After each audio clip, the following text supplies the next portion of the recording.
درج فرمایا۔ امام حاکم مستدرک حاکم کے مؤلف جب ان کے چہرے پہ ایک بیماری کا ظہور ہوا، علاج کروا رہے ہیں، ایک دن سوچتے ہیں لوگ میں علاج کروا رہا ہوں، علاج تو میرے پاس ہے، اللہ کے رسول نے فرمایا تھا دعوا مرضاکم بالصدقہ، اپنی بیماریوں کا علاج صدقے کے ذریعے کرواؤ۔ اور یہ حدیث جب سامنے آئے کہ پانی کا بندوبست کرو، اٹھے اور ایک ایسی جگہ پہ جا کے پانی کا بندوبست کروایا جہاں پانی کا بندوبست نہیں تھا، ادھر پانی جاری ہوا بغیر کسی دوائی کے، اللہ ذوالجلال نے انہیں شفا یاب کر دیا۔ آج ہماری آنکھوں نے بھی دیکھا، کانوں نے بھی سنا کہ جن کو اللہ نے توفیق دی ہے وہ آج بھی ایک نہیں، اپنے والدین کی طرف سے 600 کنووں کا بندوبست کرتے ہیں۔ کاش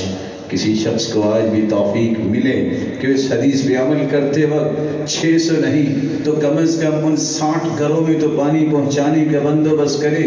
جو بیچارے پانی سے محروم ہیں، اور جن کی نیک اور صالحہ بچیاں 6 سے 4 گھروں کو گزار کے آگے سے پانی بھر کے لاتی ہیں۔ مسلمانوں کو رفاہ عامہ کا کام کیوں سونپ رکھا ہے عہدیداروں کو؟ میں اور آپ بھی ذمہ دار ہیں، مسلمان ہیں، ہمیں بھی ان باتوں کا خیال رکھنا چاہیے۔ مومن تو وہ ہوتا ہے جو اپنے لیے پسند کرتا ہے وہ دوسرے بھائی کے لیے بھی پسند کرتا ہے۔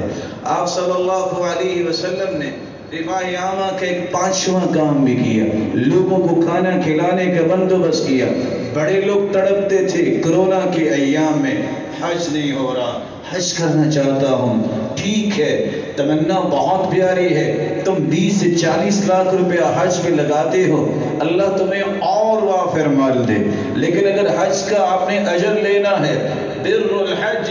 اطعام الطعام وطیب الکلام، لوگوں سے اچھی بات کرنا شروع کر دو، لوگوں کو کھانا کھلاؤ، گھر بیٹھے تمہیں اللہ کے رسول کی حدیث کے مطابق جو ہے وہ حج کا اجر و ثواب مل جائے۔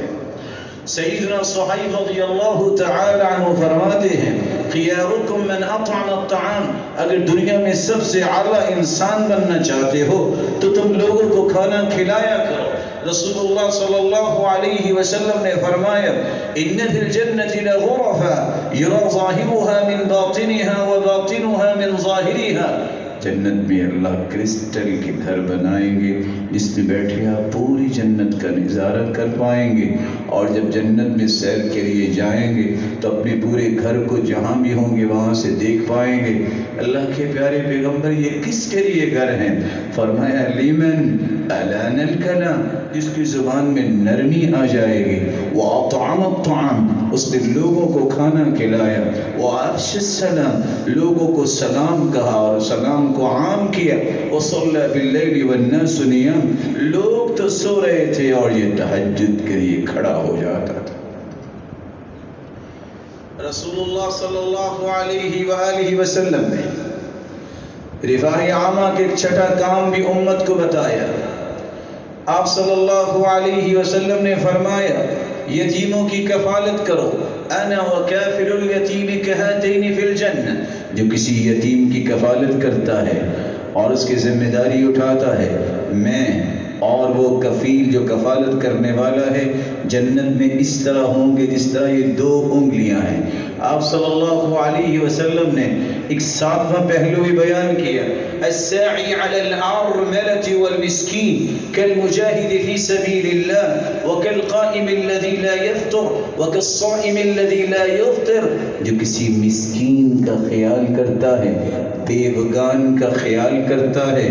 اللہ اسے اجر تو اتنا دیتے ہیں گویا یہ میدان جہاد میں کھڑا ہے، اور روایت کے الفاظ کیا ہیں، اتنا اجر دیا جاتا ہے۔ صحیح بخاری اور مسلم کی روایت ہے، اس نے پوری زندگی تہجد پڑھی، کوئی ناغہ نہیں کیا، اس نے پوری زندگی روزے رکھے، کوئی ناغہ نہیں۔